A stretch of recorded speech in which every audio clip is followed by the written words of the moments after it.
विवाह संपन्न हुआ। आज से आप दोनों पति पत्नी हैं।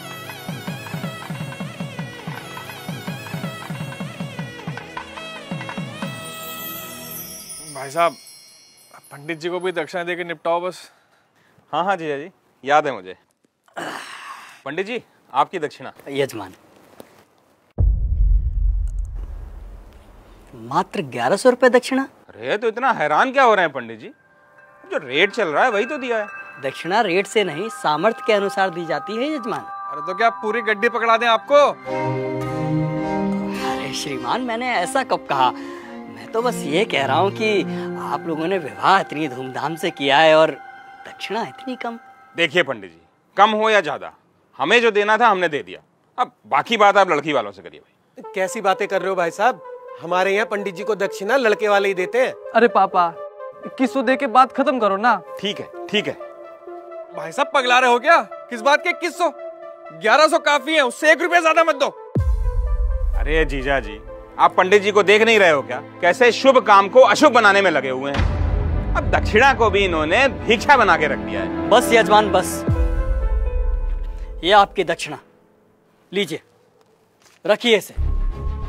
लेकिन एक बात मैं आपको बता दूं, बिना दक्षिणा के कोई भी यज्ञ संपन्न नहीं हो सकता, क्योंकि दक्षिणा यज्ञ की पत्नी होती है और सामर्थ्य होने के बावजूद दक्षिणा ना देने वाले व्यक्ति को गौ हत्या के समान पाप लगता है। अरे यार, इन पंडितों का यही है, जरा सा कुछ कह दो फौरन पाप पुण्य शुरू हो जाता है इनका, और इनकी जेब भरते रहो तो सब ठीक है। सही कह रहे हो जीजा जी। अरे मजे तो इन्हीं के हैं, गद्दे पे बैठ के 2-4 मंत्र पढ़ेंगे, विवाह संपन्न हुआ कह के मांग लो मोटी दक्षिणा। बस, बहुत बोल चुके आप लोग, अब मेरी सुनिए। अरे आप जैसे व्यक्ति लाखों करोड़ों रुपए विवाह के खान पान, गहनों, महंगी गाड़ियों, आतिशबाजी और बैंड बाजों में खर्च कर देते हैं, लेकिन जब समय आता है पंडित जी को दक्षिणा देने का, तब आपके हाथ रुक जाते हैं, मानो पंडित ने दक्षिणा नहीं आपसे आपकी संपत्ति मांग ली हो। एक बात बताइए, यदि किसी विवाह में पंडित ना हो, फेरे और बाकी कर्मकांड ना कराए जाए, तो इन 56 भोगों, नाच गाने और शराब पी के हुड़दंग मचाने से विवाह संपन्न हो जाएगा? नहीं होगा, क्योंकि विवाह में इन सब का कोई महत्व नहीं होता। लेकिन फिर भी हमारे समाज में वैदिक रस्मों की बजाय इन व्यर्थ के आडंबरों को बढ़ावा दिया जा रहा है। विवाह में फला बैंड आएगा, मेगा फार्म हाउस होगा, विवाह में आने वाले बारातियों को क्या और कितना शगुन देना है, इसकी तैयारी महीनों पहले शुरू हो जाती है। और मंडप में अगर पंडित सुपारी मांग ले तो आप कहते हैं कि अरे पंडित जी भूल गए। क्या यही तरीका होता है विवाह का?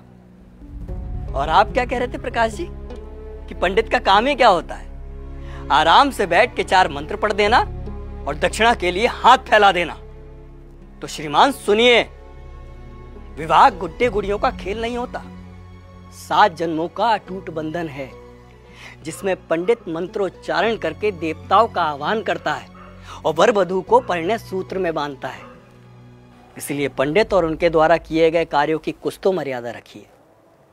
उन्हें दक्षिणा भीख समझकर नहीं, आपको जीवन की सबसे बड़ी खुशी देने के लिए दीजिए। पापा, कब होगी विदाई? वो बाहर BMW वाला नखरे दिखा रहा है, कह रहा 2 घंटे लेट हो गए, 50,000 रुपए मांग रहा है।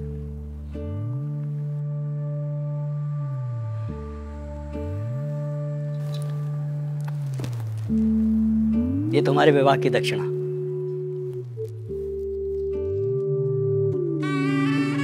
खुश रहो। पंडित जी, पंडित जी, पंडित जी,